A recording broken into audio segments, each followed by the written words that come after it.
Olá, sou o Dr. Francisco Bandeira. Hoje vamos esclarecer uma dúvida fundamental.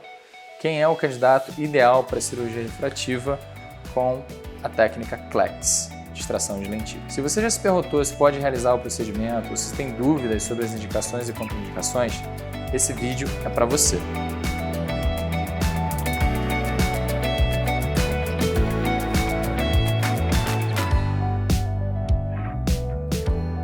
A cirurgia refrativa CLEX está indicada para pessoas entre 18 e 45 anos com miopia e ou astigmatismo que estão estáveis por pelo menos 6 a 12 meses.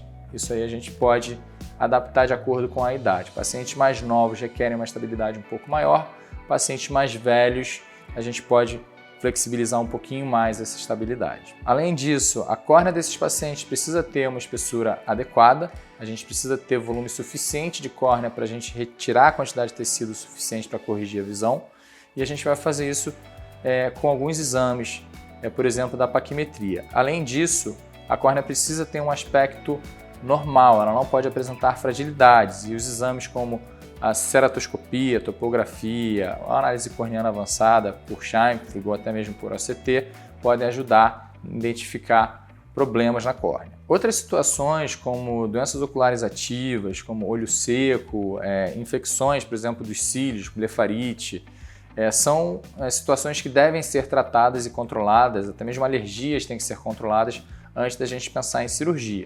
E claro, existem situações como, por exemplo, as deformações da córnea, como o ceratocone, que podem realmente impedir a cirurgia. Outras condições que a gente tem que considerar com muito cuidado antes de fazer uma cirurgia refrativa são o glaucoma não controlado. A gente deve tentar controlar a pressão do olho antes de fazer qualquer procedimento. Córneas extremamente finas ou córneas irregulares, elas podem comprometer a estabilidade e segurança da cirurgia. Pacientes com doenças autoimunes, doenças inflamatórias como lúpus e artrite reumatoide podem afetar a cicatrização, então a gente tem que olhar para esses casos individualmente, com cuidado. E, claro, pacientes que estão em processo de gravidez, gestação ou até mesmo lactação, elas estão sofrendo alterações hormonais ali que podem afetar o resultado da cirurgia. Então a gente pode pensar em postergar essa cirurgia para depois dessa fase aí de recuperação após a gestação. Essa questão das doenças sistêmicas, ela foi vista numa análise retrospectiva de um Journal da Ásia, onde pacientes com doenças não controladas apresentaram taxas maiores de complicações visuais após a cirurgia. Isso compromete o resultado, o sucesso da cirurgia e principalmente a satisfação do paciente. O que todas essas restrições elas significam? Isso indica para a gente que a avaliação pré-operatória detalhada do paciente ela é essencial para garantir que esse procedimento seja seguro e eficaz. Então, eu costumo falar para os pacientes que querem operar que a gente tem 4 etapas na cirurgia. O primeiro é saber se a saúde ocular do paciente está estável, se ele tem que tratar alguma coisa antes da gente pensar na cirurgia, se ele tem alguma contraindicação para a cirurgia. Essas primeiras situações a gente já consegue ver numa primeira avaliação, numa conversa com o paciente na anamnese e na lâmpada de fenda, a gente já detecta esses problemas. Se a gente não tem nenhuma dessas situações de doença ativa, a gente parte para a segunda etapa, que é para decidir qual que é a técnica que a gente vai utilizar para resolver o problema do grau do paciente. Para isso a gente vai precisar de exames. Esses exames incluem uma avaliação pré-operatória detalhada para garantir a segurança do procedimento. Essa análise detalhada ela começa com a avaliação da córnea, com exames como a topografia, que avalia o formato da córnea, e a tomografia da córnea, que avalia também não só a curvatura como a espessura em toda a área que vai ser tratada e mostra para a gente se essa córnea é regular ou se ela apresenta algumas assimetrias que podem indicar problemas. A gente pode pedir a aberrometria ocular em alguns casos para avaliar se a córnea tem alguma situação ali que pode prejudicar o resultado da cirurgia final. A medida da pressão intraocular ela é feita também em todos os casos que estão procurando cirurgia para a gente descartar qualquer tipo de hipertensão ou se a gente precisa controlar essa pressão antes da cirurgia. Além disso, a gente precisa, claro, fazer mapeamento de retina em todos os pacientes, principalmente os míopes. Por quê? O paciente míope ele tem uma tendência a ter um olho um pouco mais alongado esse alongamento do olho ele não é acompanhado pela parte da retina, a parte interna do olho.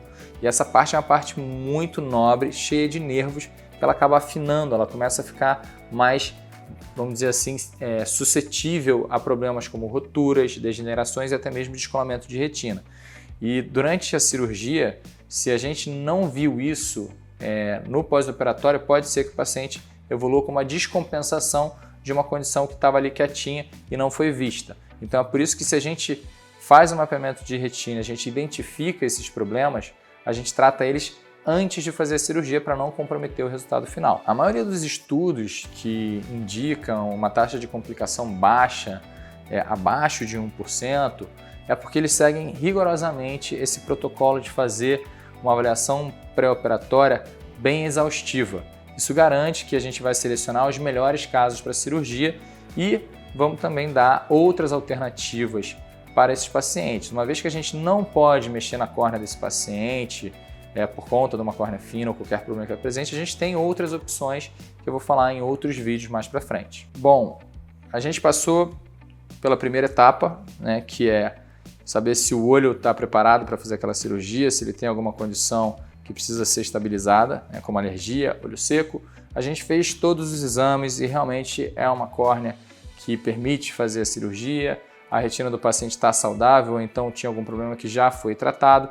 Agora a gente tem que individualizar um pouco mais a indicação, a gente precisa saber um pouco mais da vida de cada paciente para saber o que a gente vai entregar. Alguns pacientes eles podem ter alguns problemas relacionados à profissão, né, para determinadas cirurgias. Então, por exemplo, pacientes que têm como atividade situações de risco, como policiais, militares, que podem entrar numa situação aí de contato, de combate, eles vão ter uma situação um pouquinho mais difícil ou de maior risco, por exemplo, para um LASIK, né, que é uma cirurgia que tem um corte muito grande.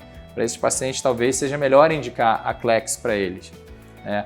Ou então, por exemplo, pacientes que precisam recuperar a visão muito rapidamente, pacientes que são pilotos, pacientes que não podem ficar aí com a visão minimamente embaçada por mais de 3, 5 dias, né? Então, esses pacientes, a gente não vai indicar um PRK para eles, a gente vai preferir indicar ou um LASIK ou a Clex para eles. Outros bons candidatos para Clex são atletas que precisam de visão precisa e estável para treinos e competições, profissionais de alta performance, como cirurgiões e motoristas que dependem da visão nítida para suas atividades diárias, pessoas que passam muitas horas no computador e têm aí um quadro de olho seco subclínico ou que sentem ressecamento com lente de contato, eles podem se beneficiar da Clex. Bom, agora que a gente já passou por essa fase de entender se o olho está pronto para fazer cirurgia, se os exames são bons, né, se você tem uma indicação adequada, o que falta agora é você estar preparado e querer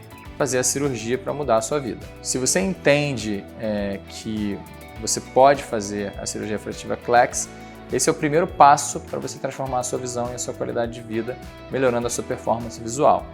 Marque uma consulta e faça uma avaliação personalizada. Se você gostou desse vídeo, te convido a dar uma olhada no meu canal do YouTube para você ver vídeos mais detalhados, na íntegra, para mais dicas como essa.